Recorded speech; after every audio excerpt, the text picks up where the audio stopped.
Bueno, primero un saludo muy especial a mi profesor y el conferencista de hoy, Felipe Larraín, a quien agradezco profundamente el haber dedicado su valioso tiempo para compartir con nosotros los conocimientos y aprendizajes adquiridos a lo largo de su destacada trayectoria.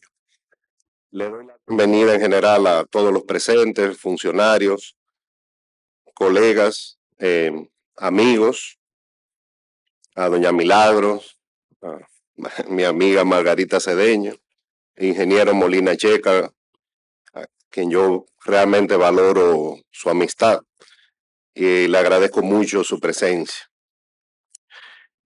Hoy es un día especial para el Ministerio de Hacienda y Economía y el Centro de Análisis para las Políticas Públicas, pero también para mí en particular. Recibimos en el magno auditorio del banco a mi querido profesor Felipe Larraín. Estoy muy agradecido del ministro Bisonó, quien ha facilitado las visitas anteriores del profesor y también esta visita, de quien es el mentor de muchos de los economistas que hoy se encuentran presentes en este evento. También quiero agradecer el apoyo de la CAF en la persona de su presidente por facilitar esta visita y en general por su apoyo decidido al país. Justo en estos meses se cumplen 30 años de que un grupo de dominicanos tuvimos el privilegio de recibir clases de macroeconomía con el profesor Larraín en la Pontificia Universidad Católica de Chile. Desde el famoso convenio entre la Católica de Chile y el Departamento de Economía de la Universidad de Chicago, firmado en 1956, ha llovido mucho. Los economistas y administradores egresados de dicha universidad han cambiado radicalmente la forma de hacer política económica y social en Chile. Esa influencia se extiende ahora a países como República Dominicana. A la fecha ya tenemos decenas de dominicanos egresados de los distintos programas y posgrados y maestrías de la Católica de Chile, muchos de los cuales han sido alumnos del profesor Larraín. Una gran parte se encuentra en el sector público dominicano, como en este Banco Central, o en el Ministerio de Hacienda y Economía y en otras instituciones del gobierno. Pero también muchos otros están siendo exitosos en el sector privado. El profesor Larraín es una extraña combinación de solidez académica, sabiduría y a la vez de honestidad intelectual, principios y valores. Sus alumnos dominicanos hemos tratado de sembrar entre nuestros propios alumnos aquí en el país el amor que usted despertó en nosotros por la economía, aspirando siempre a usar las mejores herramientas de que dispone nuestra ciencia para mejorar el bienestar de la población. Felipe Larraín es un maestro de la economía. Es de los pocos que se han ganado el título de economista de economistas. Su trayectoria académica y profesional lo avalan como un referente, pero sin duda su mayor legado está en las aulas y en los cientos de profesionales que él ha ayudado a formar. Sus clases eran una verdadera joya, llenas de rigurosidad académica, pero también de ejemplos de política económica y aplicaciones en el mundo real. También tuve la oportunidad de verlo en acción como ministro en 2 foros internacionales, uno en Chile, en el que fue anfitrión de los ministros de Iberoamérica, y otro en una asamblea del Banco Interamericano de Desarrollo que se realizó en Panamá. En ambos casos, el resto de los ministros de Hacienda, sin planificarlo ni haberlo coordinado antes, le dejaban el escenario para que fuera él quien representara a todos. Una muestra del respeto intelectual y deferencia de sus homólogos, quienes lo veían como el ministro de los ministros. Hace unos meses me sorprendió la llamada del presidente. Lo menos que yo tenía en el radar era que iba a ocupar este cargo, pero mucho menos que me tocara un día de ser el anfitrión de mi admirado profesor. Para nosotros, sus alumnos, es un lujo tenerlo en el país y quisiera agradecer nuevamente de manera especial el gran esfuerzo que usted ha hecho para acomodar su apretada agenda. Para nosotros es un verdadero honor. Estamos ansiosos por escuchar su visión sobre los desafíos y tendencias que marcan la economía actual, así como sus reflexiones fundamentadas en una trayectoria que ha iluminado a generaciones de economistas. Sin más preámbulos, quisiera invitar al profesor a que tome la palabra para que nos hable sobre el contexto.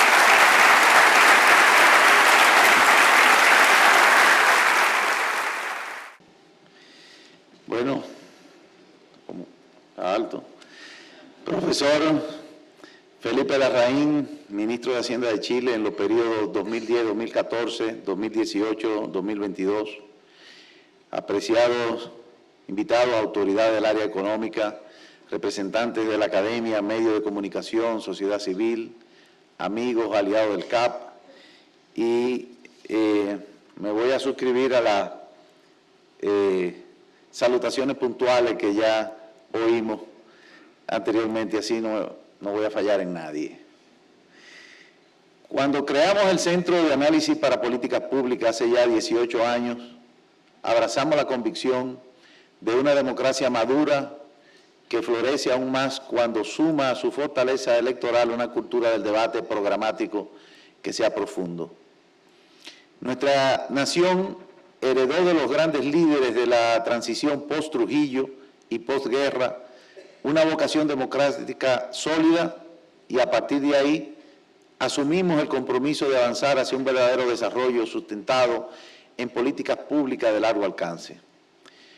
Cada paso hacia adelante se consolida cuando nace una comprensión rigurosa de la realidad, de un diagnóstico bien fundamentado y de una lectura precisa del entorno que permita transformar la voluntad en resultados duraderos.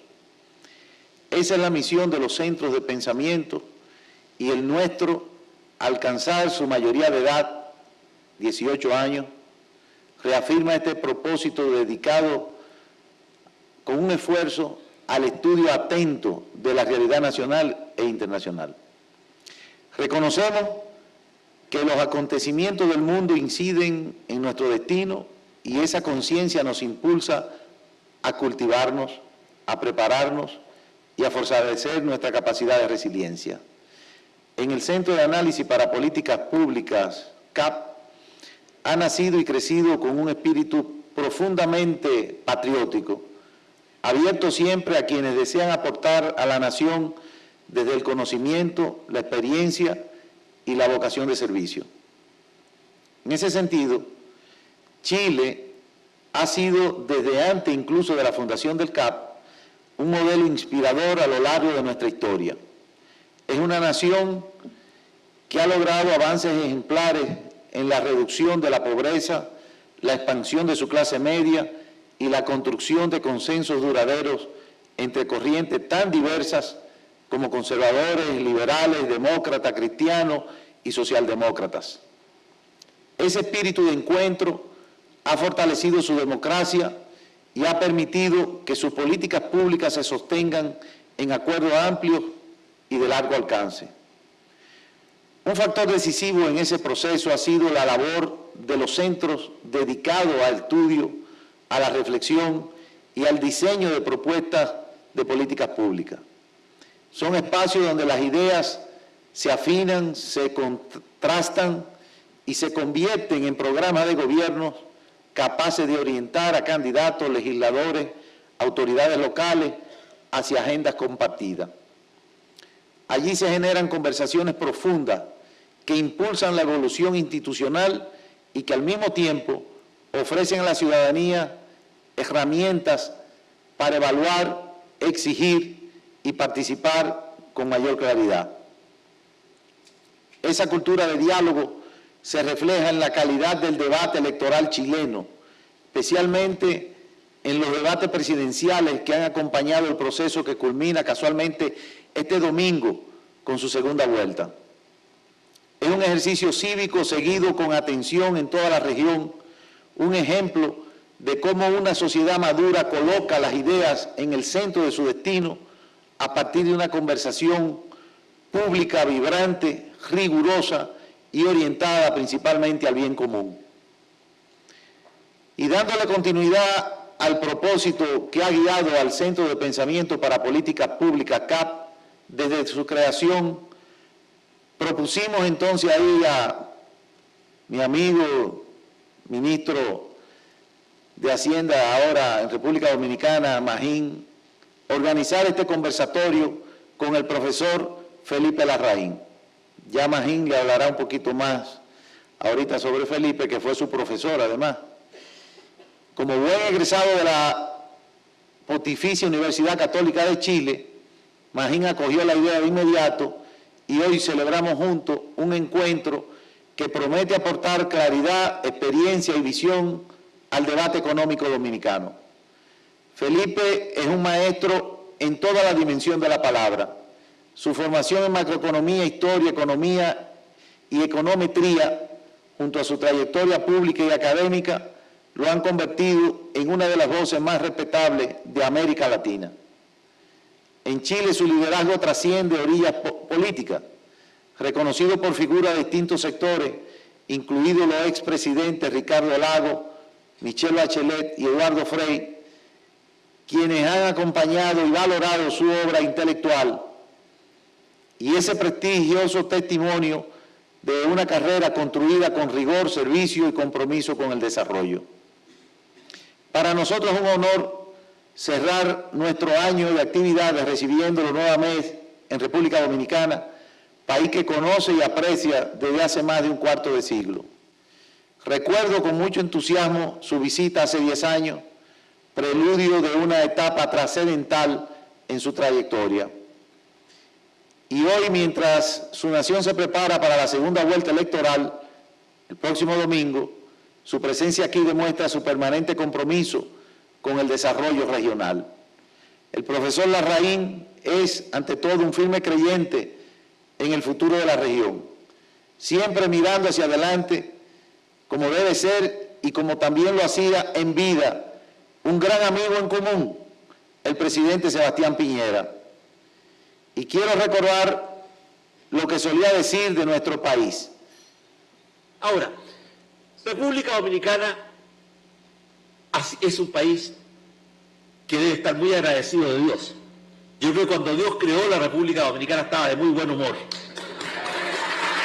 Porque pocos países en el mundo tienen lo que tiene esta maravillosa isla que se llamaba La Española y que hoy día, cierto, es la cuna y la sede de República Dominicana.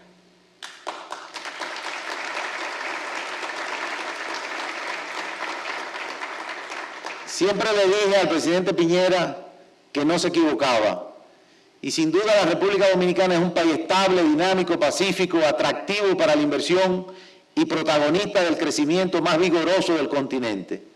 Estudios como los del Banco Mundial señalan que con las decisiones correctas nuestro país está en condiciones de alcanzar el desarrollo en tan solo 18 años. Ese horizonte representa el mejor homenaje a los trinitarios que entregaron su vida por la libertad y la construcción de una nación próspera. Eso se logra con liderazgo, visión y convicción. Y hace 18 años, por eso fundamos al CAP, y hoy por eso también estamos aquí en búsqueda de la sabiduría basada en la experiencia. El futuro es una realidad que se construye cada día, y la responsabilidad de hacerlo brillar es de todos nosotros. Así que muchas gracias y bendiciones a todos los invitados. Aprovecho también para desearle una feliz Navidad. Muy buenos días. Quiero en primer lugar agradecer en forma especial esta invitación. Para mí es un gusto muy especial estar aquí en República Dominicana, en Santo Domingo, este lugar que he visitado varias veces en mi vida, y agradecer en forma especial la invitación que me han hecho el ministro de Hacienda, Magín Díaz, mi exalumno, el ministro de Industria y Comercio y presidente del centro, Ito Bisonó. También agradecer a CAF, porque hace un tiempo estamos trabajando juntos con CAF, así que aprovecho de agradecerles y decir que tenemos una agenda muy interesante para América Latina con el Banco de Desarrollo de América Latina. Una pequeña reflexión personal. Francamente me emociona cuando llego acá y me encuentro con tantos exalumnos míos en este auditorio, y les agradezco que me acompañen porque en realidad creo que casi la mitad de este auditorio son exalumnos. Así es que sin su compañía esto sería distinto. Y solamente contarles, me acaban de entregar, hay gente que me dice que no lo cuente, pero a mí me acaban de entregar la medalla de servicio por 45 años ininterrumpidos de profesor universitario. Yo sigo enseñando.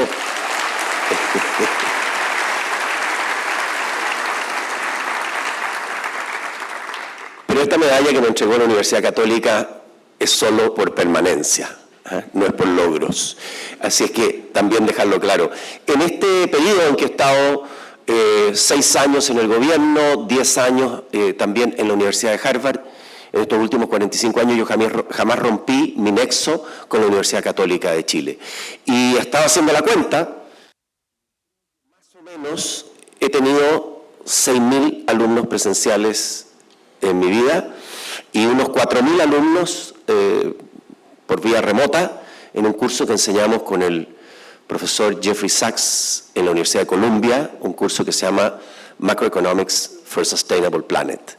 Así es que la verdad, yo pasé, como digo, yo pasé por el mundo, porque me dice usted político. No, yo no soy político, con mucho respeto por los políticos, pero en realidad yo soy un académico, un profesor que pasó por el mundo político y que traté de servir a mi país desde del extraordinario privilegio de servir bajo mi presidente Sebastián Piñera, que fue aquí recordado.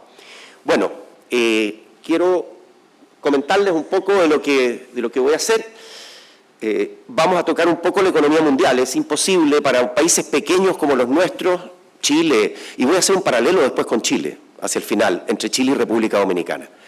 Pero voy a partir por la economía mundial, luego voy a seguir por algunas cosas de América Latina y voy a terminar con esta relación con Chile. El escenario internacional hoy día es un escenario bien desafiante. Uno podría decir, ¿tenemos una crisis internacional? No, hay riesgos, crisis no hay. Tenemos, por ejemplo, si ustedes miran acá, estuve mirando cómo ha andado el mundo con nuestra región, con América Latina, el mundo, América Latina y República Dominicana. Y lo que uno se encuentra es que ya llevamos un tiempo en que República Dominicana está creciendo más que el mundo y que América Latina. Lo cual es lo que varios de ustedes se van a recordar, lo que nos decía, o por lo menos aspiraba en ese modelo tan extraordinario del profesor Premio Nobel de Economía Robert Solow. Modelo de crecimiento económico, los países de menor ingreso convergen. Se está produciendo convergencia, al menos República Dominicana sí, hay muchos países, algunos de ellos en África, donde no hay convergencia, sino divergencia. También hay divergencia en algunos países de nuestra región. Esto, lo que sí, claro, por ahí te encuentro un año, dice en 2025 esto puede ser distinto, que crece un poco menos que el mundo, pero el 2026 probablemente República Dominicana vuelva a crecer a esa cifra mágica en torno al 5%, que ustedes han sostenido durante ya un tiempo. Lo que sí es preocupante, y que vamos a comentar un poco, es que Latinoamérica está creciendo en torno al 2%, por ya un tiempo. O sea, está creciendo menos que el mundo. Nuestra región latinoamericana, 2%, si ustedes ven, un poquito más en el 2025 y 2026, pero hay un crecimiento que la verdad que nos deja insatisfechos en nuestra región. ¿Qué ha pasado con la inflación? La inflación, este fenómeno que nos tuvo tan complicados por ahí por el 21, 22, hoy día ha retrocedido. Y hay países, aquí estamos viendo las principales economías del mundo, la inflación podríamos decir que está bajo control, si bien alrededor de entre medio y un punto por sobre lo que tenía la inflación antes de la pandemia. Tremendos incentivos, tremendas transferencias fiscales que se hicieron, altos déficits, claro, para apoyar a la gente que quedó muchas veces en condiciones muy complejas, pero ya hoy día estamos de vuelta a inflaciones más normales, pero superiores a las de antes. Con una excepción que comento, que es el caso de China, ¿no?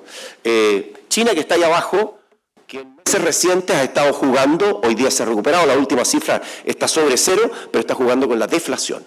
la economía china. Y la deflación, por algo, a los economistas no nos gusta mucho. Yo siempre le enseño a mis alumnos que uno no quiere tener inflación, tampoco inflación cero. No es conveniente la inflación cero, después podemos comentarlo. Pero tampoco una deflación es aún peor. Cuando los precios caen en una economía, el comportamiento normal, hay muchos problemas, pero uno de ellos es que si los precios están cayendo, entonces vale la pena esperar para comprar. Y si todos esperan para comprar, entonces vamos a tener una recesión inducida por la deflación. No nos conviene la deflación. En América Latina, no sé si aquí, en América Latina se ha producido un ajuste a un ritmo más lento. El país que tiene menor inflación en América Latina es Ecuador, pero claro, Ecuador está dolarizado. Entonces, yo no digo que no tenga gracia tener una inflación baja con dolarización, pero claro, el que cede su propia moneda, por supuesto que adopta la moneda de otro país y uno de los beneficios que espera es tener una inflación baja. Eso es lo que pasa en Ecuador, también en Perú. El resto de los países por ahí entre el 3 y el 4% de inflación. Ahora, obviamente que aquí no pongo Argentina, porque a veces Argentina no cabe en los gráficos. Entonces, uno tendría que hacer un ajuste especial. Bueno, con mucho cariño por los vecinos argentinos, pero ellos están en un proceso de convergencia.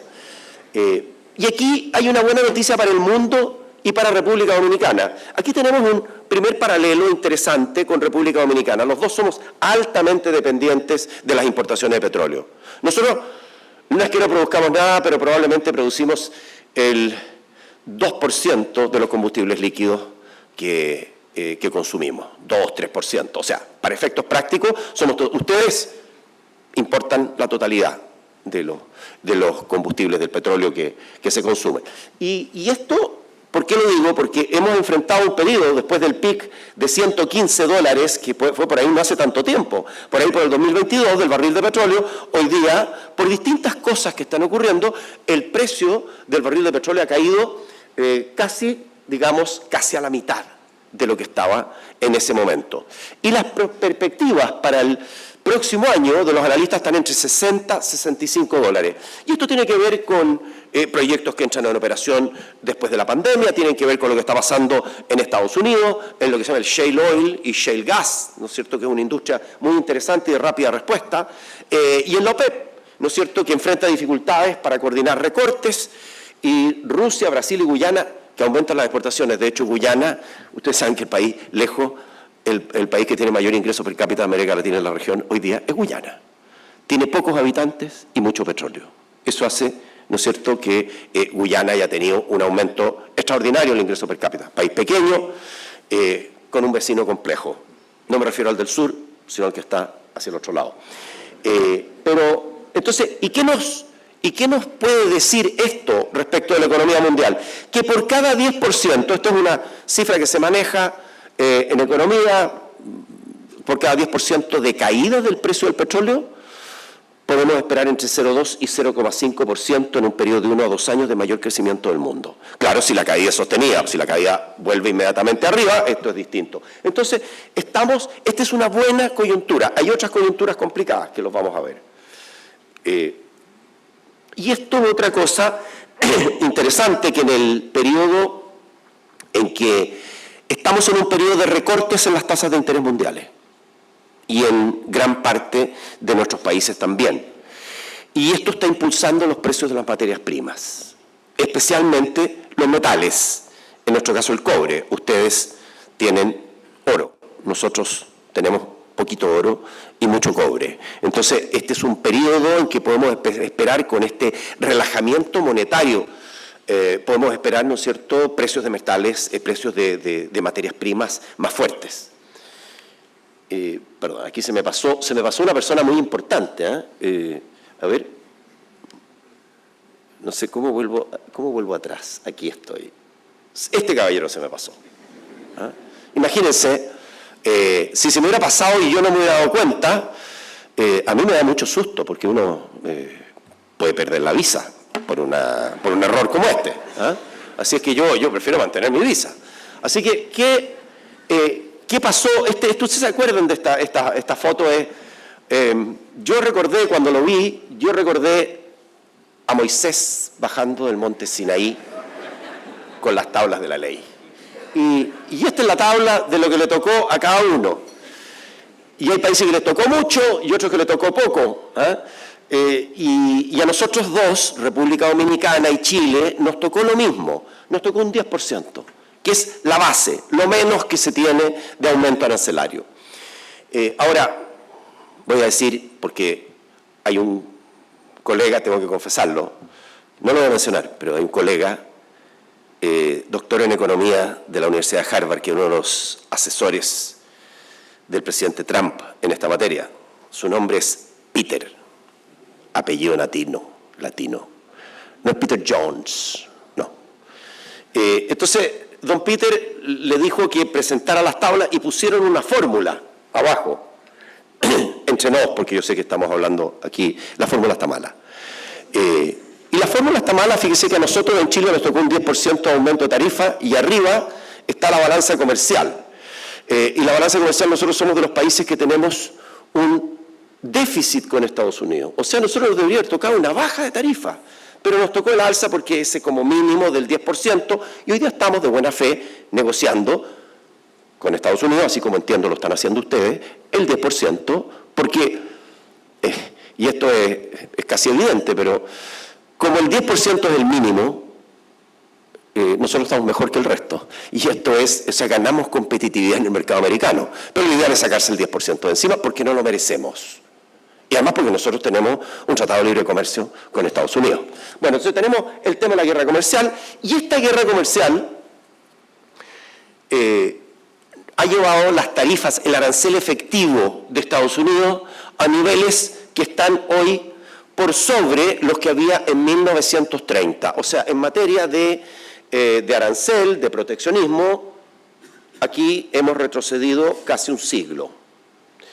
Yo tengo la sensación, yo creo que esto es malo para el mundo, yo soy un economista, yo creo en el libre comercio, y yo creo que esto es negativo para el mundo, y creo que en el largo plazo, a pesar de que en el corto no lo sea, va a ser negativo para Estados Unidos también. Mantener estos aranceles. Ahora hay algunos colegas que me dicen, no, pero si esto es una herramienta de negociación. Entonces, si esto es una herramienta de negociación, esto es muy móvil. Yo tengo un economista joven que trabaja conmigo, que le he pedido que todos los días al levantarse chequee el arancel de Estados Unidos, porque se mueve a veces overnight, se mueve durante la noche. Usted amanece con un arancel distinto del que se durmió. Entonces, es importante mantenerse al día en esto. Pero ciertamente aquí ha habido una escalada de proteccionismo más o menos importante. Y claro, y como esta escalada de proteccionismo la hace Estados Unidos, que es la principal economía del mundo, esto afecta a la economía mundial. Ahora, si ustedes van a los años, una pequeña digresión de los años 30. En los años 30, en la crisis de los 30, que por ahí está, hubo una reversión al proteccionismo, aumento de aranceles. Algunos de ustedes recuerdan la enmienda Smoot-Hawley. Smoot-Hawley eran dos congresistas americanos que establecieron un aumento de aranceles que fue seguido por el British Abnormal Importation Act. Y esto generó un aumento importante de los aranceles. Ahora esos aranceles permanecieron altos, ¿no es cierto?, durante un tiempo, y fueron cayendo en el tiempo, hasta los momentos, por ahí por los 2000, hemos tenido los momentos de menor tasa de arancel en Estados Unidos. Esto genera efectos, pero cuando yo les mencionaba los dos casos, el de Estados Unidos en los años 30, Estados Unidos e Inglaterra, ese fue un momento de represalias. Es lo que se conoce en economía, ustedes han visto todos los papers sobre la economía de represalia, retaliation, ¿no? Muy pocos países han adoptado represalias con Estados Unidos en esta pasada. Y ciertamente para países pequeños, Chile, República Dominicana, sería un error aumentarle los aranceles a Estados Unidos porque Estados Unidos los aumentó a nosotros. Los que han tenido, donde ha habido represalia, es China y básicamente la Unión Europea. Pero el resto del mundo no ha seguido este camino de hacer represalia ni en forma individual ni en bloque, con esa excepción. Ahora, uno entiende que esto también es parte del proceso de negociación de apertura de mercados. O sea, aquí hay un escenario color rosa El escenario optimista es que esto conduce finalmente a un mundo más abierto, con aranceles más bajos. No le veo que eso sea de alta probabilidad, pero ciertamente es un escenario. Bueno, y el índice, yo siempre lo miro el índice de incertidumbre de política económica, porque este es un índice que se calcula hace mucho tiempo, y el máximo llegó en abril de este año. ¿Cuándo? Justo el día después de la liberación, el día de la liberación. ¿Ya? El abril, comienzo de abril, alza de aranceles en Estados Unidos y la incertidumbre. Este es un índice, a diferencia de muchos, hay índices de incertidumbre que se calculan con encuestas, que en realidad se hacen encuestas. Este no, este es un índice con datos duros, que se hace, en fin, viendo el número de veces que aparece la palabra incertidumbre con temas de política económica en los medios. Y se cuenta las veces. Entonces, este es un índice duro. Y claro, este índice aumentó, digamos, de haber estado mucho tiempo en 100, estuvo casi en 600 en abril de este año. La incertidumbre no es buena para la economía mundial. La incertidumbre, sobre todo, como ustedes saben bien, a lo que más golpea es la inversión. La inversión es la principal víctima de la incertidumbre de política económica. Bueno, vamos a ver brevemente Estados Unidos. Por dos razones. Primero, porque es el principal socio comercial de ustedes. La principal economía del mundo, para ustedes lejos del principal socio comercial, ya vamos a ver que no es así en muchos países del resto de la región. Estados Unidos tuvo una mini recesión el primer trimestre de este año, pero esa mínima recesión que no va para recesión, simplemente es una caída de producto leve, se provocó por una alza muy fuerte de las importaciones. ¿Y por qué? Porque simplemente para adelantarse a los aranceles. Entonces, como las importaciones entran negativamente, bueno, tremenda alza de importaciones, el producto cae, pero se recupera en el segundo trimestre porque caen las importaciones. Parte de esto es simplemente lo que ocurrió fue adelantar importaciones antes de que cayeran los aranceles. Tenemos entonces un Estados Unidos con un crecimiento, ahora, no va a crecer ni al 3,5 ni al 0. Más bien el producto americano, el crecimiento está más bien en torno al 2. Y la inflación, bueno, aquí ustedes pueden ver cómo de haber topado el 9% de inflación, aquí tenemos el índice, lo que llamaríamos el índice global o el headline inflation, que se llama, y el índice que es de inflación subyacente, que se excluyen perecibles, combustibles, que son los elementos más volátiles de este índice. Estamos en el 3%. Ahora uno dice, bueno, ya superamos el problema, claro, pero recordemos que la meta de Estados Unidos es el 2%. Entonces estamos todavía un punto por sobre la meta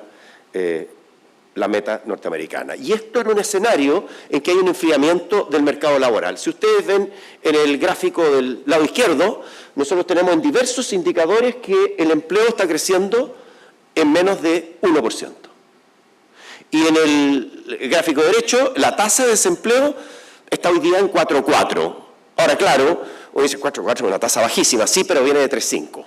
Entonces lo que ha habido es una ligera tendencia al aumento del desempleo en Estados Unidos. Y el tema, aquí tenemos que ver, porque aquí se está creando poco empleo. Entonces, como ustedes saben, cuando se crea poco empleo, uno dice, bueno, ¿este es un problema de demanda o un problema de oferta?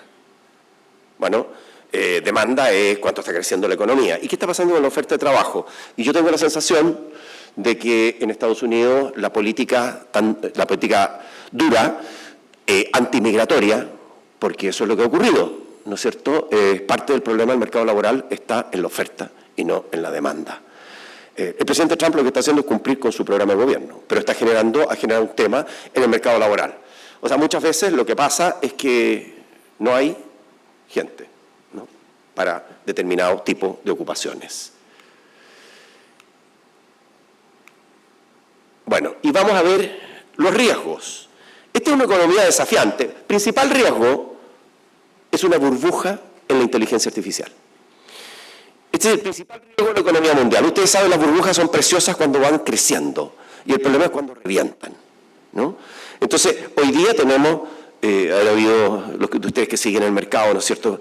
Hay algunos que siguen y se despiertan. Miren qué pasó con la acción Nvidia, es que se parece a Nvidia.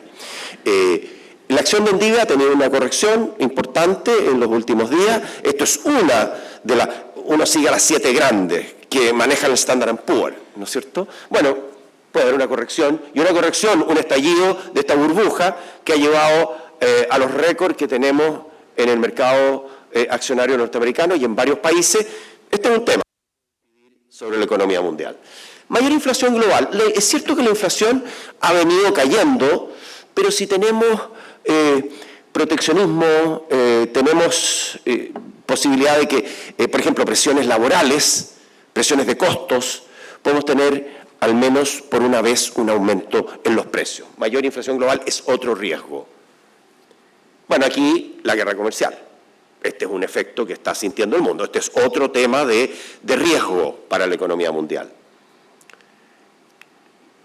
Y conflictos geopolíticos. Hoy ya tenemos muchos conflictos geopolíticos. Y yo quiero ejemplificarlo con uno, porque ustedes piensan inmediatamente, bueno, la guerra Rusia-Ucrania, 2022, partió el 2022. Estamos todavía con la guerra Rusia-Ucrania, hay un plan de paz. Y esto tiene indudablemente efectos económicos. Están, los conflictos en el Medio Oriente, Israel-Hamás, Israel-Hezbollah, Israel-Irán, ¿no es cierto? Y también tenemos este conflicto que lo quiero mostrar porque me parece particularmente interesante porque tiene una cosa histórica. Fíjense ustedes que si una carga viene por vía marítima, ¿no es cierto?, desde Asia y va al puerto de Rotterdam, o sea, va a Europa, tiene que pasar por el canal de Suez. ¿Ya? Bueno, debe pasar, digamos, por el canal de Suez. Y hay un lugar que se llama el estrecho de Bab el-Mandeb. Quiero saber, por favor, que levante la mano si alguien ha estado en el estrecho de Bab el-Mandeb. No tenemos a nadie que haya estado allá. Bueno, yo no lo recomiendo. Y no lo recomiendo por una razón, porque en Yemen, en el sur de Yemen, están los terroristas hutíes. Y los terroristas hutíes, a partir también del 22, empezaron a enviar drones bombardeando los barcos que pasaban a través del estrecho hacia el canal de Suez en camino a Europa. ¿Y qué pasó? Pasó que los barcos se desviaron por el Cabo Buena Esperanza. Esto es una cosa de sobrevivencia. Entonces, y Cabo Buena Esperanza, y fíjense ustedes que cabo que descubrió, como ustedes saben, el gran navegante portugués Bartolomé Díaz en 1488. Yo me imagino cómo Bartolomé Díaz estará mirando cómo revive su cabo. ¿Y esto tiene que ver con qué? Con los hutíes. Ahora, este efecto lo que ha hecho es un aumento de los costos de transporte mundiales. Y que aquí está lo que pasó con los barcos, ¿no es cierto?, los bancos fundamentalmente petroleros que iban a través de, ¿no es cierto?, del estrecho por el canal de Suez, y los barcos a través del canal de Suez cayeron a mínimo y empezó a aumentar el tráfico por el Cabo de Buena Esperanza. Bueno, como consecuencia de todas estas cosas, de la inteligencia artificial, de la posible mayor inflación, de una desaceleración, se puede producir una desaceleración global más profunda. Este es un riesgo de la economía mundial, que deriva un poco de todos los anteriores. Bueno, veamos un poquito a América Latina y el Caribe. América Latina fue la región que más sufrió con la pandemia. Ahora, la pandemia, 7,9%. Y lógico, el principal producto, en realidad no es un producto, la principal exportación de ustedes es turismo. Y el turismo se ve fuertemente afectado en pandemia. Y cuando se reducen o eliminan las restricciones a la movilidad, entonces ustedes tienen un 2021 en que crecen más del 14%. O sea, ustedes tienen una recesión de un año y más que se recupera al año siguiente. Pero este es un datito, ¿eh? Nosotros fuimos la región más afectada del mundo en pandemia. Y el crecimiento económico, bueno, esto es lo que ha pasado, si nosotros vamos más atrás incluso. Recuerden que la década del 80 al 89 es la gran crisis de deuda que tuvimos en América Latina. Y lo que es lamentable es que la gran crisis de deuda, estamos creciendo lo mismo desde el año 2010 en la región como un todo. Después de haber tenido años 90 mejores y luego de haber pasado a la primera década del 2000 en que crecimos en torno al 3, que es, dicho sea de paso, lo que está creciendo el mundo, ¿no? Pero hoy día estamos creciendo parecido a la crisis del año 80. Y esta es una región, primero vamos a ver aquí a la izquierda, Estados Unidos, el principal socio comercial de nuestra región. Luego China, con un 21%, luego el comercio intra-latinoamericano, con un 15%, y si ustedes van a ver allá, bueno, ¿y qué pasa con República Dominicana? Bueno, República Dominicana, más de la mitad de las exportaciones van a Estados Unidos. ¿Ya? Y si usted lo hace no solo por producto, sino lo que hace por servicio, como ustedes saben, Estados Unidos es por lejos la principal fuente de turismo en este país. Ahora, lo interesante es que China para ustedes es el cuarto socio comercial. No es un socio comercial tan relevante. Estados Unidos es por lejos el principal socio comercial. Y este gráfico a mí me gusta porque muestra una división que hay en América Latina. Dentro de los países principales de la región, República Dominicana tiene la segunda, digamos, integración o dependencia de la economía norteamericana, después de México, que sabemos que alrededor del 80% de las exportaciones mexicanas van a Estados Unidos, y que China para México prácticamente no tiene relevancia, con un 2% de las exportaciones mexicanas. Pero aquí, 53%. Y fíjense lo que va pasando. Y lo que va pasando es que mientras nos vamos al sur, mayor es la influencia de China. Entonces la realidad de América del Sur es muy distinta, y particularmente, porque usted dice, claro, América del Sur, Colombia, pero Colombia todavía es más dependiente de Estados Unidos. Pero fíjense, vámonos a Chile. Chile es, por lejos también, el principal destino, el principal país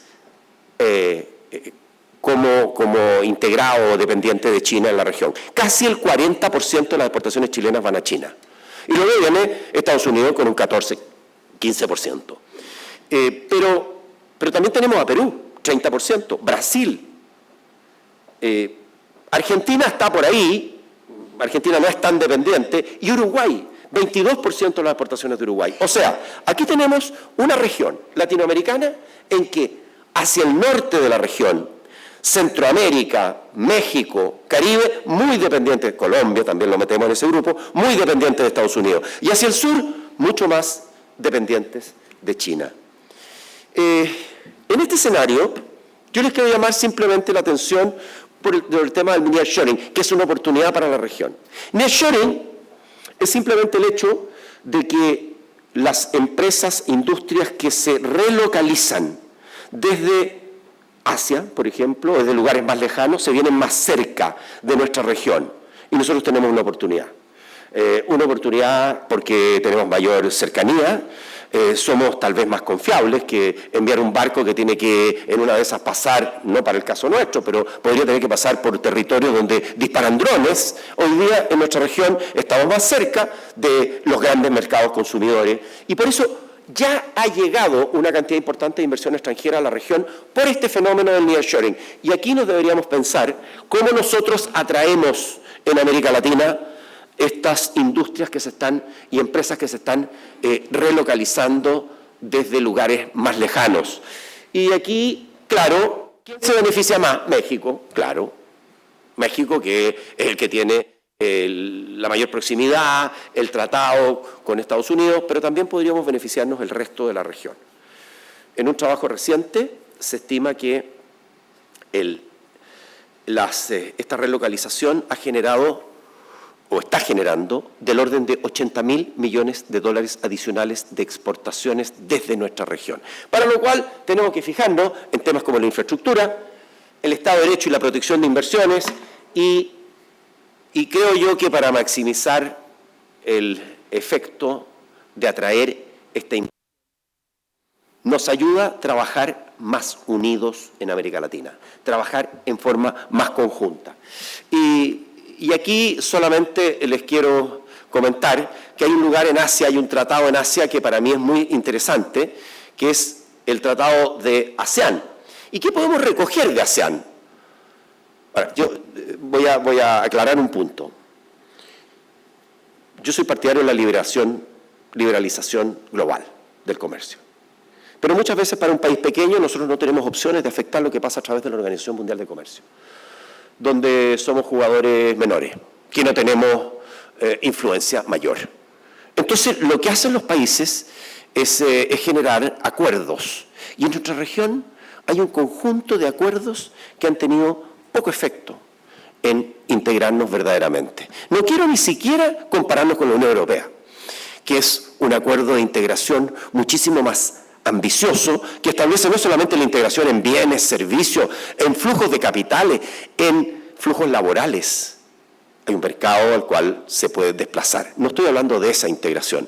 Desde un punto de vista menos ambicioso, más estrecho, uno podría pensar en ASEAN, un conjunto de países del sudeste asiático, Association of Southeast Asian Nations, eso es ASEAN, que tiene un enfoque pragmático, flexible, que, si me responde esto, ahí está, tiene la conectividad como un eje estratégico, la integración a la base productiva, armonización de regulaciones en sectores estratégicos y bueno, hacen acuerdos comunes entre ASEAN y otros países de la región. Ojo siempre con un tema, jamás un regionalismo cerrado. Siempre, cualquier acuerdo de integración regional debe ser con un regionalismo abierto. Es decir, abierto al comercio, porque al final nuestros principales mercados están en el mundo, no en nuestra región. Pero sí podemos hacer mucho más en generar una integración mayor en América Latina. Y vamos, para terminar, casi terminar, a República Dominicana. Bueno, yo creo que hay bastante que celebrar aquí.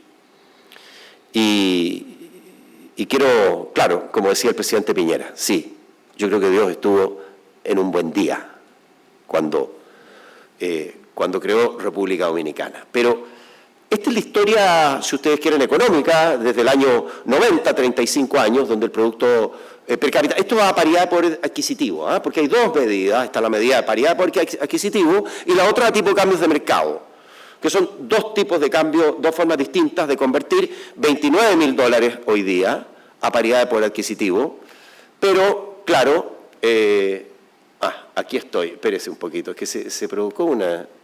No, tengo un problema con hacer andar esto, fíjese, aquí estamos. Fíjese que es... no sé si ustedes conocen el término veleidoso, ¿sí? Este aparatito es veleidoso, porque a veces responde, no sé.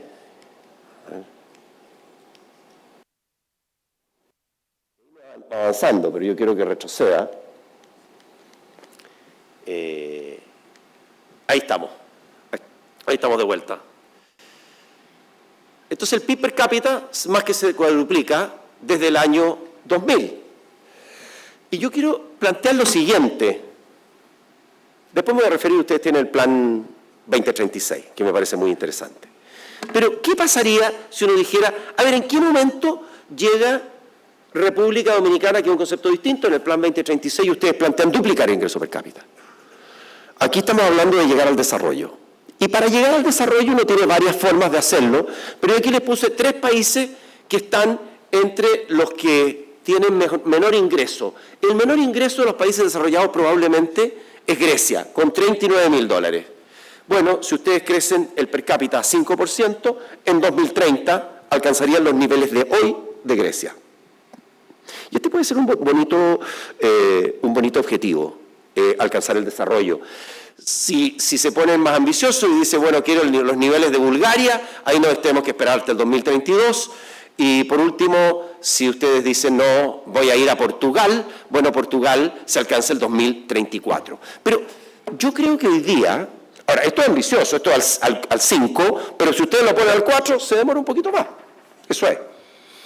Si crecen al 5%, que más o menos entiendo que la población crece del orden de 0,8. Entonces, si crece 0,8, claro, el producto que debe crecer, este es el producto per cápita, entonces la economía debe crecer 0,8 más aproximadamente para llegar a esos niveles. Entonces, yo creo que hoy día, como sueño, esta idea de alcanzar el desarrollo, hoy día es una meta factible para los próximos 5 a 10 años para República Dominicana. Y es un bonito sueño llegar a ser un país desarrollado. Nosotros también lo hemos albergado en Chile.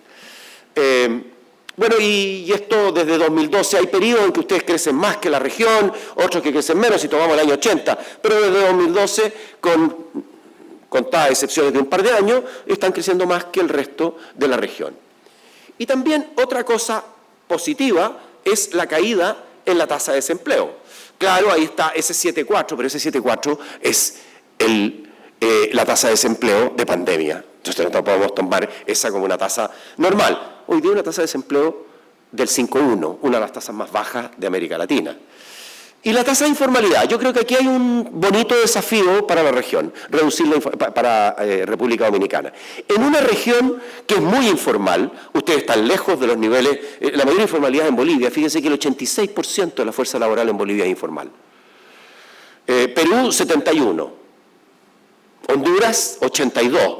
Bueno, República Dominicana, 55%. Creo que nosotros, que estamos en los niveles, Uruguay es el que tiene menos informalidad, porque aquí hay un par de cosas interesantes.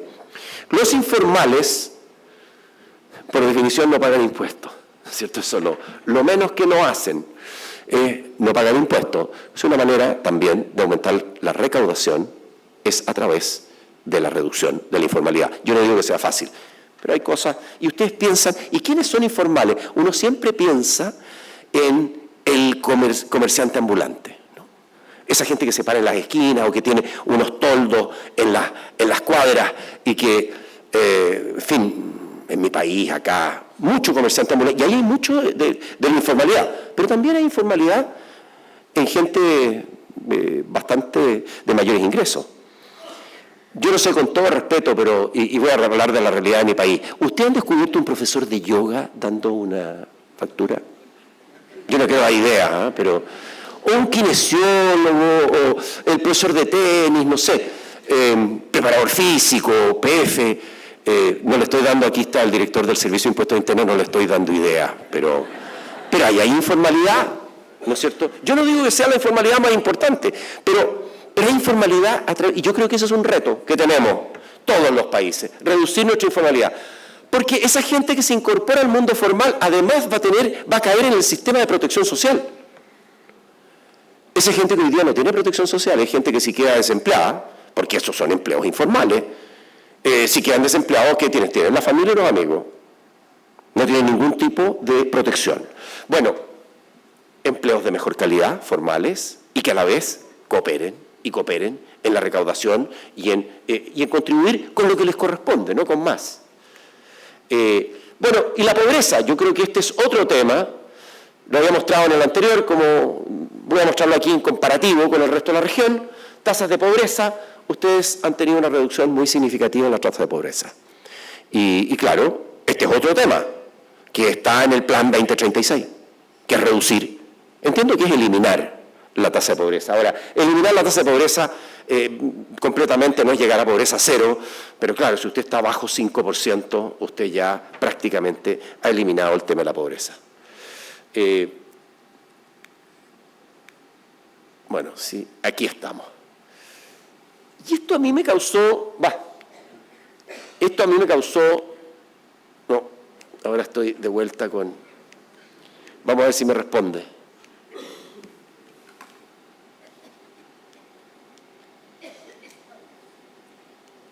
Ahí estamos, que no se mueva. Esto me causó mucha sorpresa positiva.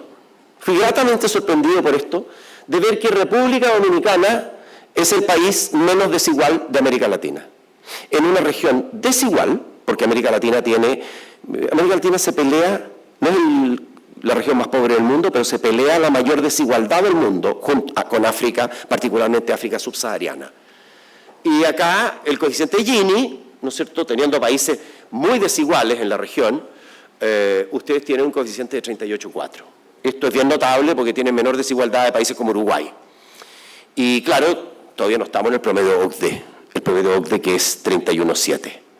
Bueno, y la situación fiscal, yo creo que aquí hay un desafío muy importante. Creo que reducir el déficit fiscal, ¿no es cierto?, uno de los principales desafíos para el país.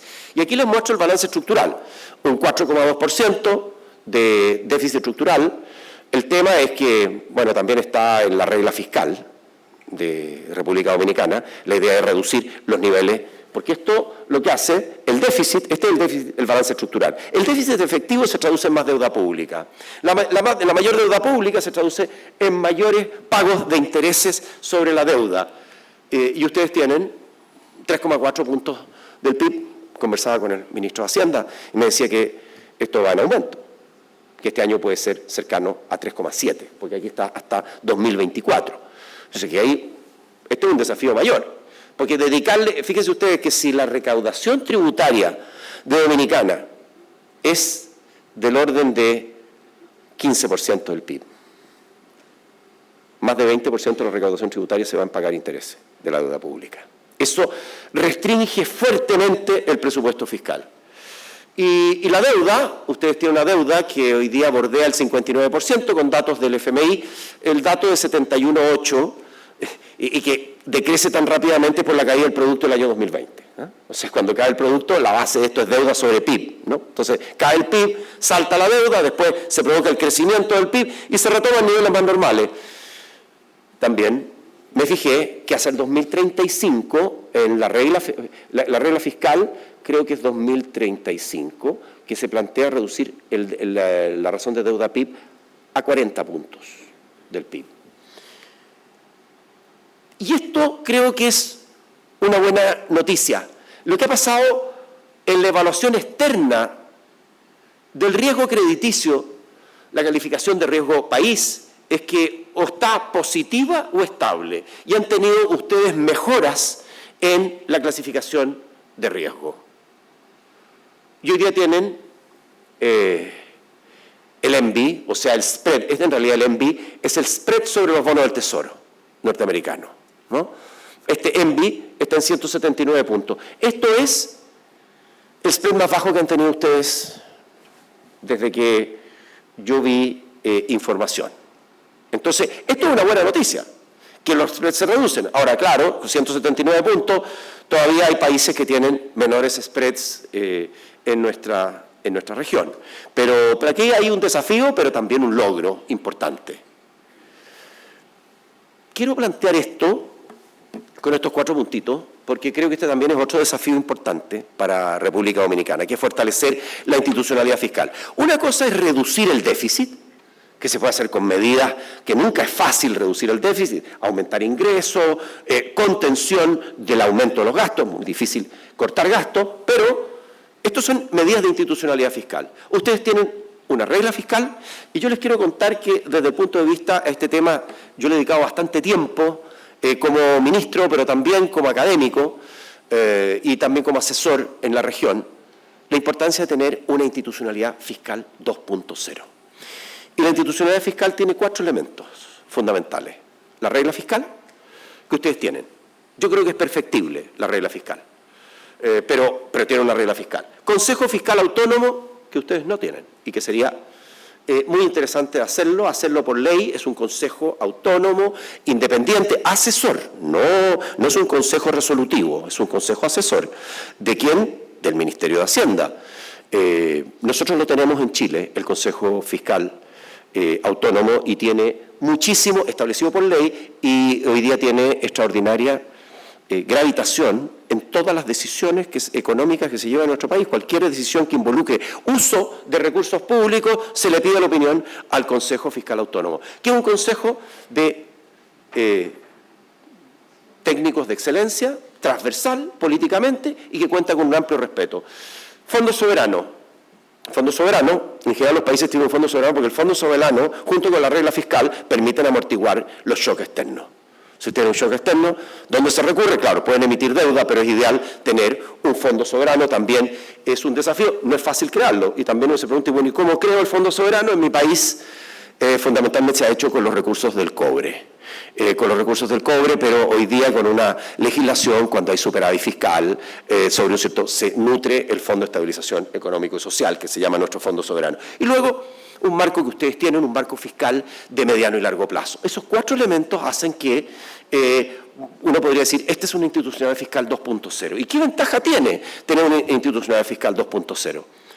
que es una mejora de la institucionalidad, y esto es más allá de las cifras del déficit, ¿no? Porque es instituciones de largo plazo. Usted crea instituciones y da certeza, reduce incertidumbre a los inversionistas, mejora su clasificación de riesgo externa y eso atrae capitales al país. A su vez, esto para las personas permite reducir los costos de endeudamiento, porque esto se traduce en las empresas y en las personas. No solamente cuando uno dice, oye, no ha mejorado la clasificación de riesgo soberana.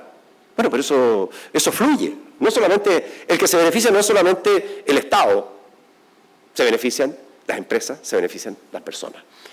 Entonces creo que aquí hay como un círculo virtuoso con una potencial institucionalidad fiscal. Entonces cuando uno dice, yo voy a poner algunas, hay muchas, pero ¿cuáles son las fortalezas de República Dominicana? Elevado crecimiento económico, inflación baja y estable, un Banco Central autónomo, estabilidad política y social, y el Plan 2036. Nos ha parecido, en el análisis me parece un plan muy interesante, porque uno tiene que tener un cierto objetivo, un horizonte, es decir, ¿hacia dónde estoy mirando? Este plan que dice, vamos a duplicar el ingreso per cápita, y eso es exigente, duplicar el ingreso per cápita en 10 años, aún en 10 años, porque exige, no se acuerdan algunos de mis alumnos, la regla del 70. ¿Se acuerdan la regla del 70? Que para duplicar el ingreso en 10 años, usted tiene que crecer al 7% anual. Porque 10 por 7 es 70. Y si usted crece al 5, son 14 años. Y si crece al 4, son 17 años. Y así, y si usted crece al 2, son 35 años. Por eso es la diferencia del crecimiento económico. ¿Por qué China se multiplicó por 16 veces su economía entre 1978 y 1900, los 30 años siguientes? Bueno, porque creció al 10% anual. Entonces, cuando crece al 10% anual es una cosa. Bueno, y los desafíos. Desafío, y a esto me referiré en un momento más, con eso voy a terminar. Sostener el crecimiento económico. Mantener un crecimiento económico del 5% es un tremendo logro y a la vez un tremendo desafío. Institucionalidad para impulsar la inversión. Yo comento que a veces, y hoy día uno se da cuenta que República Dominicana tiene una cantidad importante de inversión extranjera que está fluyendo a la región. Nosotros hemos tenido en Chile lo que se llama un estatuto de la inversión extranjera, que uno da invariabilidad tributaria al inversionista externo, como una manera de dar certeza al inversionista. Y eso fue muy importante en una buena época para nuestro país en atraer inversión extranjera. Reducir el déficit fiscal, aumentar la formalidad, ya lo teníamos, alcanzar el grado de inversión. Ustedes han mejorado la clasificación, pero todavía no tienen grado de inversión. Y yo creo que ese puede ser un desafío interesante para los próximos años. Y el ingreso a la OCDE. Conversábamos ayer con los ministros que están aquí presentes sobre que hoy día hay un plan de República Dominicana de ingresar a la OCDE. Y yo les digo, no solo por estudiarlo, sino por experiencia propia. A mí me tocó estar en el ingreso de Chile a la OCDE, fue bajo el gobierno del presidente Piñera. Y fue un esfuerzo conjunto, no lo hicimos todo el trabajo nosotros hicimos la parte final del trabajo, el trabajo se había hecho en el primer gobierno de la presidenta Bachelet, buena parte del trabajo. Y a mí me tocó ir a París justamente al ingreso de Chile a la OCDE, y la verdad es que yo lo recomiendo ampliamente, el ingreso a la OCDE. Creo que es un muy buen objetivo país. ¿Por qué? Porque no es que nos ponga usted gente que caricaturiza la OCDE y dice es el club de los países ricos. Eso no es correcto, es el club de las buenas prácticas. Entonces, usted tiene que trabajar bastante y ustedes están conscientes que esto no es ni siquiera un esfuerzo que se vaya a poder hacer durante este gobierno, porque requiere más tiempo el ingreso a la OCDE. Pero por Dios, que se hace un servicio cuando los gobiernos tienen esa visión de largo plazo para decir, voy a hacer cosas de las cuales yo no voy a sacar todo el rédito, pero sí el que viene lo va a poder hacer y va a poder finalmente ingresar. ¿Por qué? Porque usted tiene que preparar el país para ingresar. No cualquier país puede ingresar a la OCDE. Es difícil ingresar a la OCDE. A usted le exigen instituciones, le exigen temas de competencia, en fin, muchas cosas, pero creo que importa. Y voy a mi punto final. La economía chilena, una historia que ustedes, nosotros particularmente, pero ustedes también, deben tener en cuenta. ¿Estamos en la trampa del ingreso medio? Nos preguntamos nosotros en Chile hoy día. Y fíjense lo que pasó en Chile. Lo que pasó es que nosotros crecimos desde 1990 hasta el 2013 al 5,3% anual. Y desde el 2014 hasta ahora hemos crecido al 2%. Estamos creciendo al 2%. Esa es la verdad. Y cuando ustedes ven nuestras cifras, las estimaciones de crecimiento tendencial, las estimaciones de crecimiento tendencial para Chile están en torno al 2%. 2. Entonces, estamos creciendo al 2 en promedio. ¿Y qué es lo que dicen los expertos? El Banco Central, que estima el crecimiento tendencial, y un grupo de expertos que llama al Banco Central para que ellos digan cuánto creen que es el crecimiento tendencial o potencial de Chile, es decir, el crecimiento que podemos sostener, no el crecimiento del año. Bueno, 2%. Y esta caída es muy importante. Yo recuerdo con cierta nostalgia, porque claro, el periodo 2010-2013, 2010-2014 en realidad, ¿no? Pero nosotros lo dejamos el año en marzo, fue 2010, 2011, 2012 y 2013 con el presidente Piñera, fue el último periodo en que crecimos en ese periodo 5,4%, y luego el crecimiento se nos desplomó al 2%. Y yo creo que aquí hay síntomas de la trampa del ingreso medio en Chile. De un país que venía, y de repente la trampa del ingreso medio uno cae por distintas razones, algunas de ellas es que nos volvemos impacientes y queremos todo ahora. Y sabemos que esa impaciencia conduce mal. La impaciencia que también nutre el populismo, ¿no?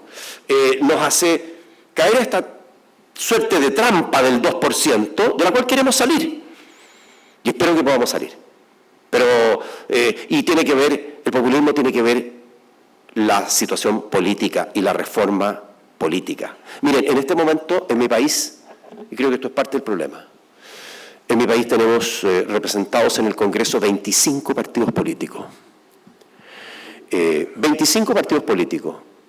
Y si uno pusiera una norma simple, 5% de representación mínima para tener, perdón, de voto, 5% del voto mínimo para tener representación en el Congreso, los partidos se reducen a 6.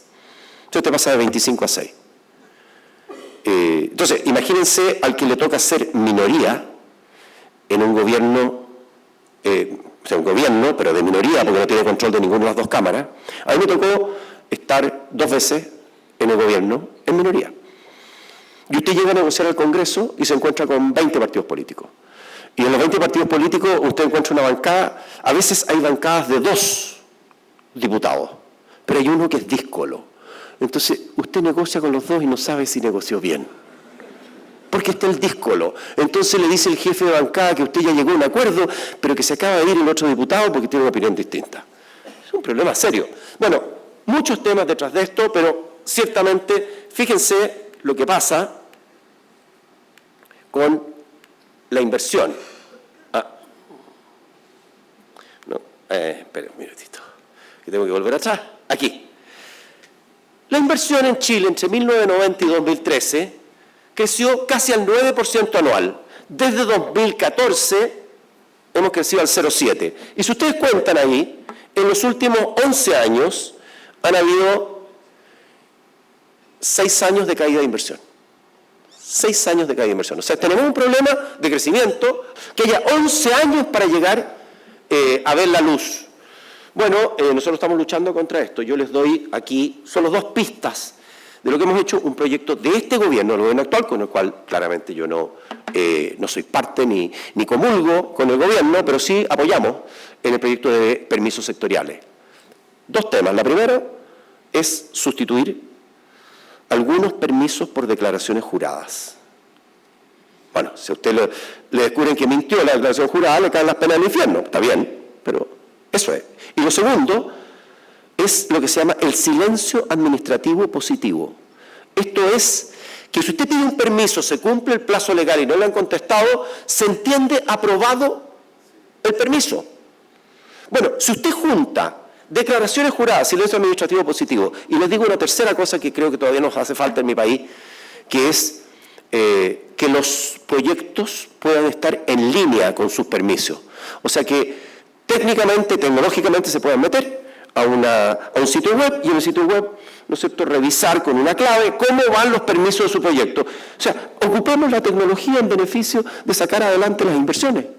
Yo creo que este es otro de los elementos que está detrás de esto. Hay más. Y por último, les quiero mostrar esto, que es la... Miren, bueno, ya, la productividad. Nosotros, si ustedes van a ver, y de nuevo, aquí se nos genera desde 2014 crecimiento negativo de productividad en 7 de los últimos 11 años. Si tienen un problema de productividad, también lo tienen ustedes. Un problema de productividad que cae. Entonces yo lo que les digo es que, y con esto quiero terminar, es que yo creo que aquí hay extraordinarias oportunidades.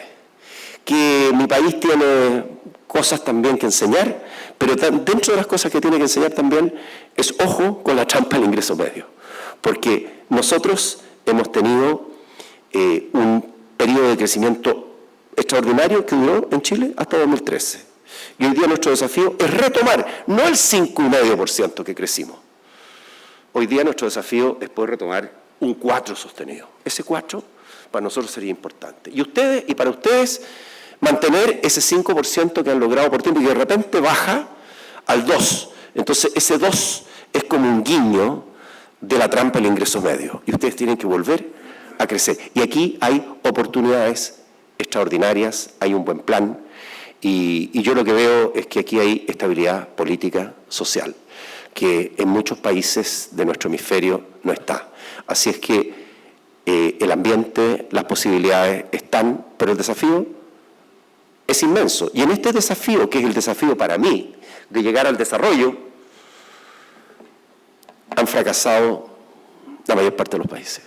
Muchos países, ustedes van a ver, el año 60. Todavía en América Latina no tenemos ningún país desarrollado, ninguno.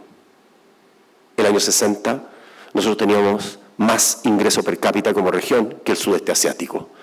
Hoy día, 60 años después, nos encontramos con que en el sudeste asiático hay varios países que hoy día son desarrollados y todavía nosotros no hemos logrado ninguno. Pero la oportunidad está ahí y yo ciertamente les deseo lo mejor porque es posible hacerlo. Las metas que valen la pena son las metas ambiciosas, pero factibles, no las quimeras, las que se pueden lograr, pero las que exigen un esfuerzo mancomunado del país. Muchas gracias.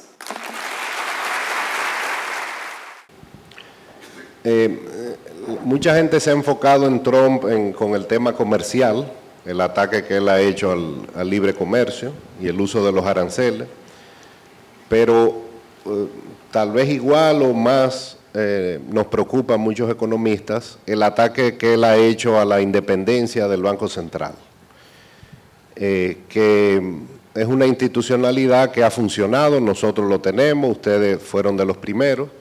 ¿Usted cree que la independencia, ese paradigma que ha funcionado, está realmente en riesgo? ¿Usted cree que debe cambiarse algo? ¿Usted está preocupado con lo que vaya a pasar en Estados Unidos, que es el principal banco central del mundo? ¿Cómo usted está viendo ese tema? Bueno, muchas gracias, ministro. Yo creo, a mí me preocupa mucho. Yo creo en el valor de las instituciones. Yo creo en el valor del multilateralismo y de las instituciones. Prefiero eso y sobre todo para países pequeños a nosotros nos conviene el multilateralismo, no el unilateralismo. Y en términos de las instituciones, el caso de la institución como el Banco Central es una institución clave en todos los países, pero además el Banco Central norteamericano es el banco más importante, el Banco de la Reserva Federal, ¿no es cierto?, es el banco central más importante del mundo. Entonces, y creo que parte de la credibilidad es justamente su autonomía. Su autonomía, y yo sé que, y todos sabemos, porque lo hemos visto, que muchas veces esta autonomía pasa a ser incómoda para algunos. Y pasa a ser incómoda porque claro, el gobernante quisiera siempre que las tasas de interés estén más bajas. Pero es el rol del Banco Central para mantener la estabilidad de precios, inflación baja y pareja, ¿no es cierto?, que no dependa el Banco Central del poder político. Entonces, cuando uno ve que se despide una funcionaria, de una consejera, una miembro del board, Lisa Cook, en este caso, que estamos esperando porque ella ha apelado a la Corte Suprema, y lo que se anunció en algún momento es que el gobierno, el presidente, estaba pensando remover a Jerome Powell, a Jay Powell, cosa que habría sido muy negativa, y muy negativa también para el mundo, pero para Estados Unidos, porque es la moneda de reserva mundial en este momento. Yo creo que él se refrenó, pero claro, el presidente va a tener una oportunidad. Ahora, el 2026, en los primeros meses, tiene que nombrar al reemplazante de Jerome Powell, tal como dice la institucionalidad. Entonces, vamos a tener un presidente del Banco Central, un chairman, que va a ser más, en la jerga nuestra, más paloma que halcón, ¿no es cierto? Porque va a ser más proclive. No van a poner un halcón a cargo de la Reserva Federal. Van a poner una persona que sea partidaria de una política monetaria más laxa, más estimulativa de la actividad, que corre el riesgo de acelerar la inflación. Entonces, yo sí me preocupa. Y quiero decir esto respecto de otras instituciones. El Bureau of Labor Statistics de Estados Unidos.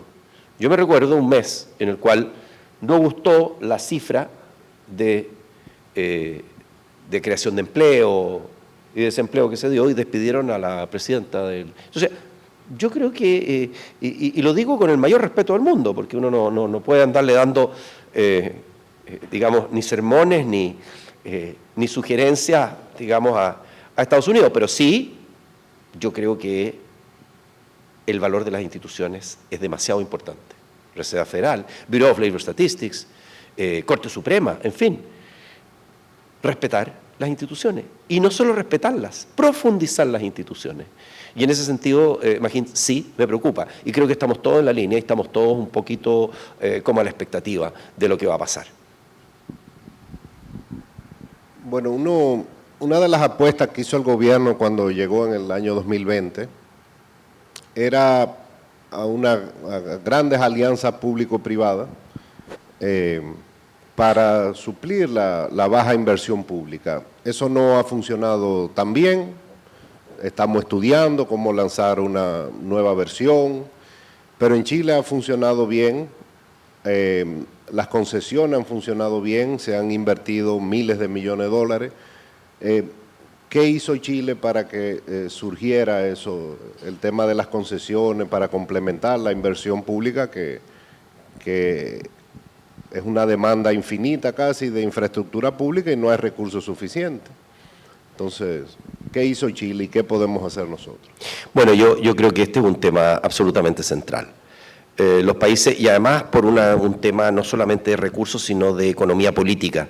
A veces la infraestructura pública, que es extraordinariamente necesaria para el desarrollo del país, cuando uno va a discutir, y lo digo, ministro, como ex ministro de Hacienda, cuando uno va a discutir el presupuesto público, es más difícil de discutir y lograr apoyo, porque la infraestructura pública compite con hospitales, viviendas sociales, escuelas, que tienen un componente social muy fuerte y además un componente muchas veces emotivo. Entonces, no sale fácil defender estos recursos frente a los otros que son como necesidades tan evidentes de la población. Entonces, en primer lugar por eso. Segundo, porque hay una restricción muy fuerte de recursos públicos. Nosotros en Chile, a partir de 1990, tenemos un esquema de concesiones de obras públicas. Y estas concesiones, hasta el día de hoy, entre 90 y 92, creo que es la primera, y el año 2024, fines del 2024, la inversión total son 30.000 millones de dólares. Estos son carreteras interurbanas, carreteras urbanas. Tenemos, si ustedes van a ver, autopistas urbanas dentro de Santiago. El que ha estado en Santiago de Chile ha transitado por la Costanera Norte.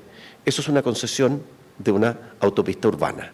Y la Costanera Norte es un tremendo beneficio que ha cortado los tiempos de desplazamiento a la mitad en muchos lugares, particularmente un tiempo que ustedes miden cuando llegan a Chile, que es el tiempo de desplazamiento desde el aeropuerto hacia el centro o hacia la zona oriente de Santiago.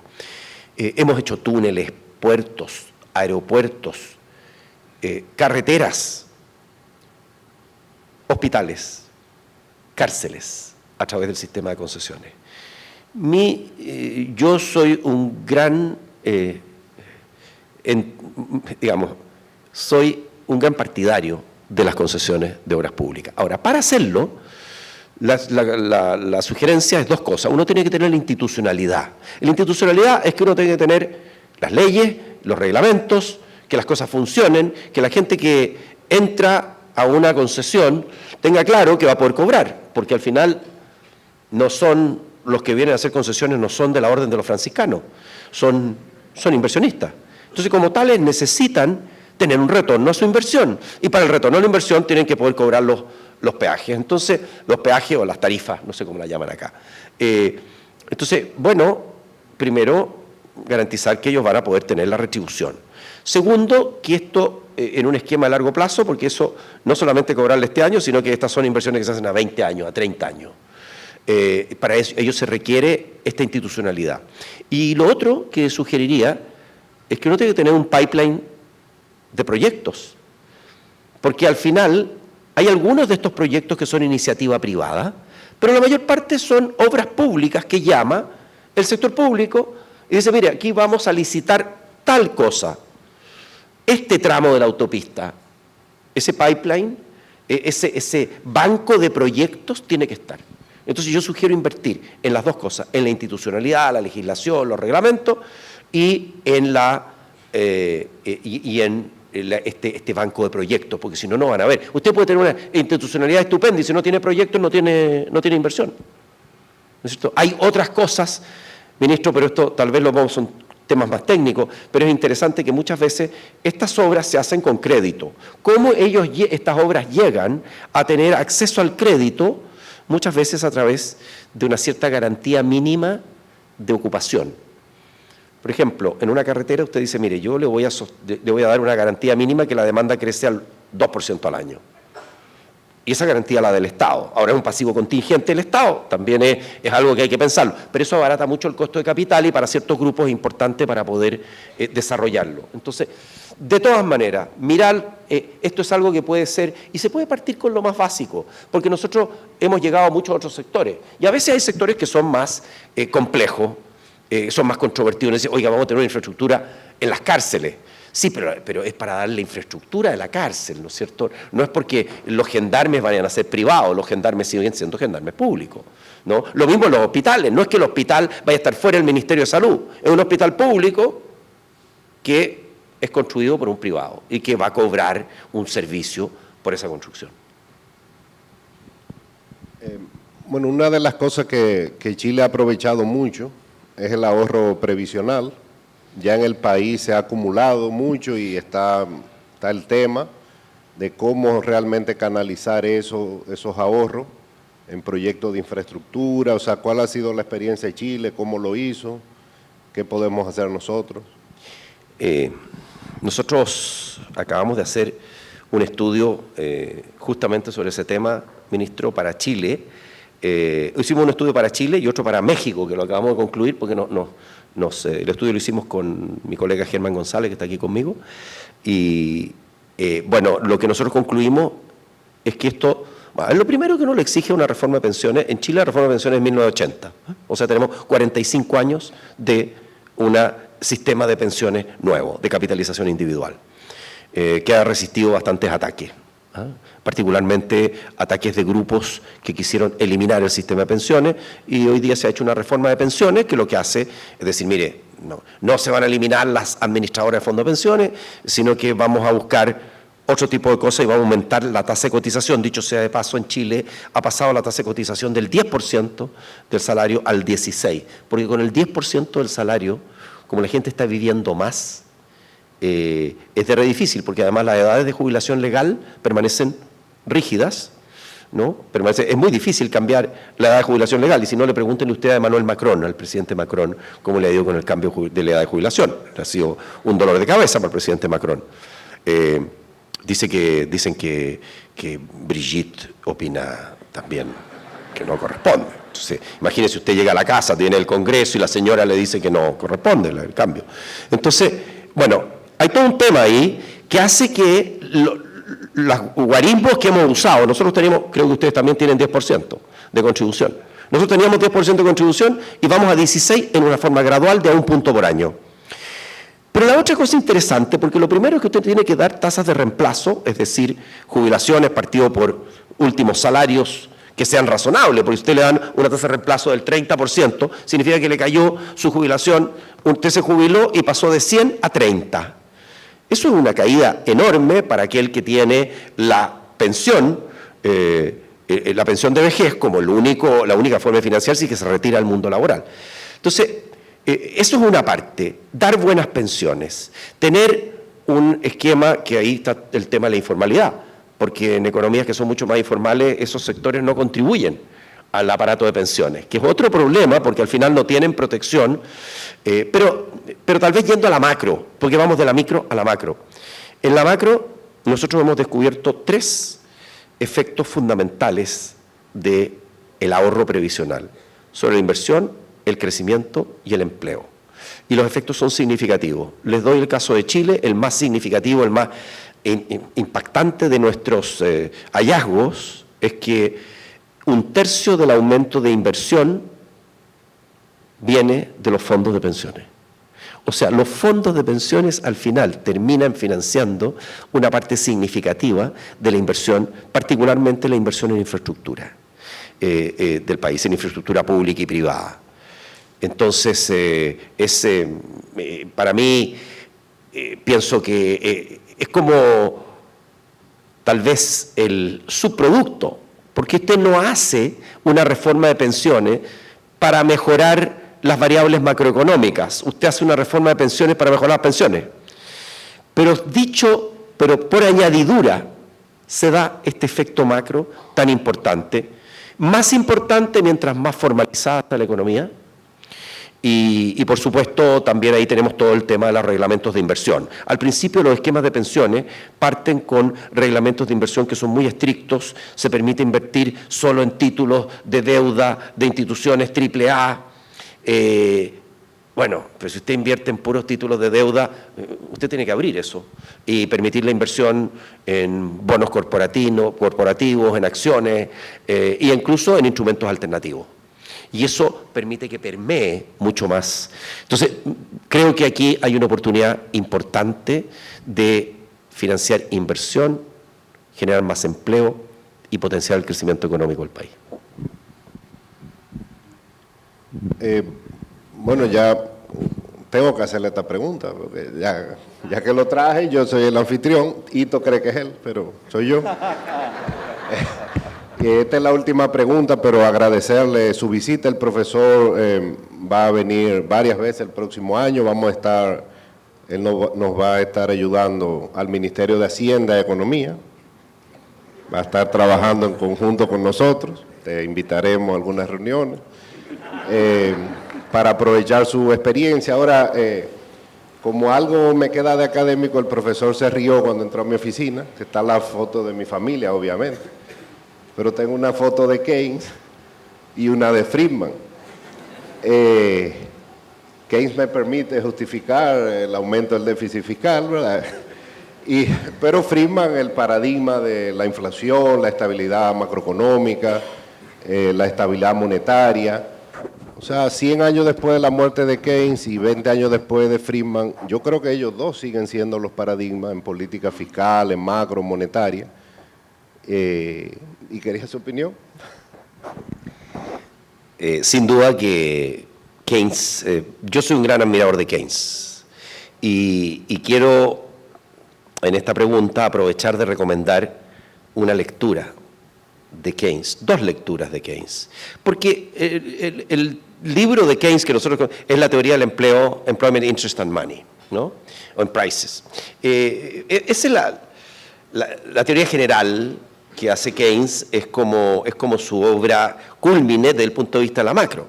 Pero tiene 2 obras que a mi juicio son muy interesantes, que una se llama The Economic Consequences of the Peace, gran libro de Keynes, donde Keynes aborda después de la Primera Guerra Mundial, y es un gran detractor del Acuerdo de Versalles, que estableció reparaciones de guerra imposibles de cumplir para Alemania.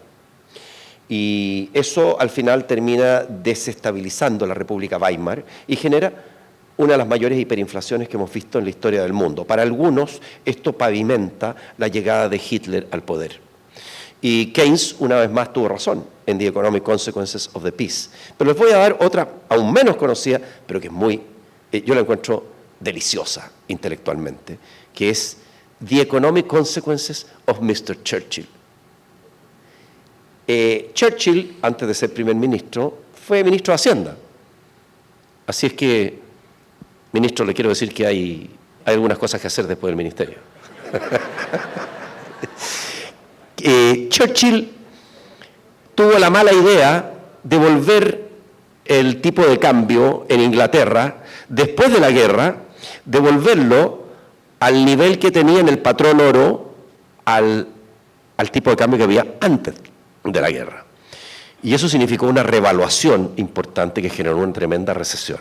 Y esto genera una pugna entre Churchill y Keynes, que termina con una frase más o menos así.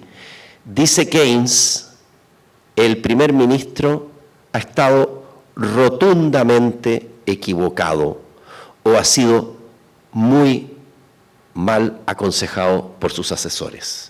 Esto es un clásico también de historia económica. Pero claro, ciertamente Keynes y los neo-keynesianos, porque nosotros tenemos como dos grandes escuelas, ¿no es cierto? Keynes y los neo-keynesianos, que son los que le ponen a Keynes todos los fundamentos microeconómicos. Figuras como, recordábamos ayer, ministro Stanley Fischer, ¿no es cierto? Una persona que hace usando los mecanismos de expectativas racionales. Y luego en el caso de Friedman tiene, una influencia enorme. Tanto es así que su famosa regla del X%, algunos la recuerdan, la regla del X% de Friedman, generó un cambio en la forma como los bancos centrales conducían política monetaria por un tiempo. Hoy día los bancos centrales se manejan distintos, pero por una época se fijaron en un agregado monetario y dijeron, vamos a crecer al 5%, porque eso es lo que dice Friedman. Cambió la forma como la Reserva Federal. La influencia es enorme. Y después vienen Friedman más en la tradición clásica, monetarista, y vienen los neoclásicos, nuevos clásicos como Robert Lucas, por ejemplo. Entonces, pero sí, ciertamente, siguen siendo tal vez, y no olvidar para los fundamentos microeconómicos a Paul Samuelson. Y al respecto les voy a contar una anécdota, para terminar. Un día en la Universidad de Harvard, yo estaba, estos fines de los años 90, y yo estaba haciendo clase allá y me encuentro con Paul Anthony Samuelson y yo quedo como sobrecogido, porque yo no lo conocía, pero esto es una persona extraordinaria en la historia económica. Y Samuelson, ya mayor, me presento, le digo Felipe Larraín, from Chile, I'm a professor here at Harvard University. Él, obviamente que no me conocía. Y entonces él me dice lo siguiente, me dice, oiga, profesor, me dice, ¿no cree usted que el premio Nobel se debería dar por merecimiento? Bueno, le dije, yo creo que sí, que se da por merecimiento. Sí, pero es que con todas las contribuciones que yo he hecho, dijo, yo creo que lo debería haber ganado 2 veces. Yo lo encontré extraordinario, le dije, yo creo que es cierto. Pero ciertamente él se consideraba despojado de haberlo ganado una sola vez. Porque básicamente me dijo que había gente que se ganaba el premio Nobel con tan poco. Bueno, esa es mi anécdota con Paul Samuelson. Bueno, gracias.